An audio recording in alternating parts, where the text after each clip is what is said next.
हे केशव, हमारी धरती को मृत्युलोक क्यों कहा जाता है? क्योंकि हे अर्जुन, केवल इसी धरती पर ही प्राणी जन्म और मृत्यु की पीड़ा सहते हैं। अर्थात दूसरे लोकों में प्राणी का जन्म अथवा मृत्यु नहीं होती? नहीं अर्जुन, उन लोकों में प्राणी का न जन्म होता है और न मृत्यु, क्योंकि मैंने तुम्हें पहले ही बताया था कि मृत्यु केवल इस शरीर की होती है, आत्मा की नहीं। आत्मा तो न जन्म लेती है और न मरती है। तुमने तो यह भी कहा था कि आत्मा को सुख दुख भी नहीं होते, परंतु अभी कह रहे हो कि मृत्यु के पश्चात आत्मा को सुख भोगने के लिए स्वर्ग आदि में अथवा दुख भोगने के लिए नरक आदि में जाना पड़ता है। तुम्हारा मतलब यह है कि आत्मा को केवल पृथ्वी लोक पर ही सुख दुख नहीं होते, स्वर्ग अथवा नरक में आत्मा को भी सुख या दुख भोगने पड़ते हैं। नहीं अर्जुन, आत्मा को कहीं किसी स्थान पर या किसी काल में भी सुख दुख छू नहीं सकते, क्योंकि आत्मा तो मुझ अविनाशी परमेश्वर का ही प्रकाश रूप है।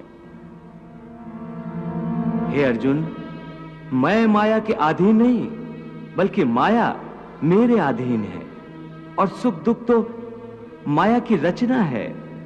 इसलिए जब माया मुझे अपने घेरे में नहीं ले सकती, तो माया के रचे हुए सुख या दुख मुझे कैसे छू सकते हैं? सुख दुख तो केवल शरीर के भोग हैं, आत्मा के नहीं। हे केशव, लगता है कि तुम मुझे शब्दों के माया जाल में भरमा रहे हो। मान लिया कि सुख दुख केवल शरीर के भोग हैं, आत्मा इनसे अलिप्त है।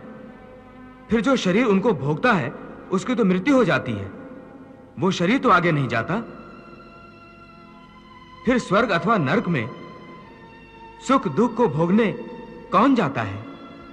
जीव आत्मा। जीव आत्मा? हां पार्थ, जीव आत्मा। ये जीव आत्मा क्या है केशव? देखो, जब किसी की मृत्यु होती है तो असल में ये जो बाहर का स्थूल शरीर है केवल यही मरता है। इस स्थूल शरीर के अंदर जो सूक्ष्म शरीर है वो नहीं मरता।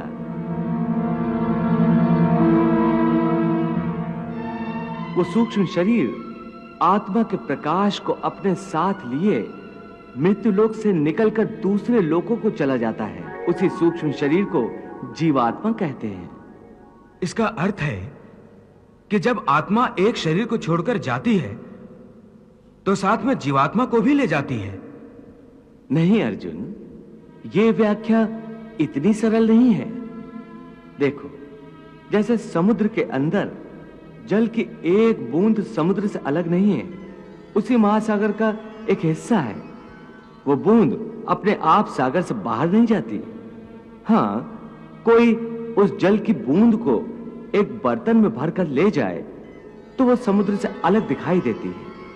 इसी प्रकार सूक्ष्म शरीर रूपी जीवात्मा उस आत्म ज्योति के टुकड़े को अपने अंदर रखकर अपने साथ ले जाता है। यही जीवात्मा की यात्रा है, जो एक शरीर से दूसरे शरीर में, एक योनि से दूसरी योनि में विचरती रहती है।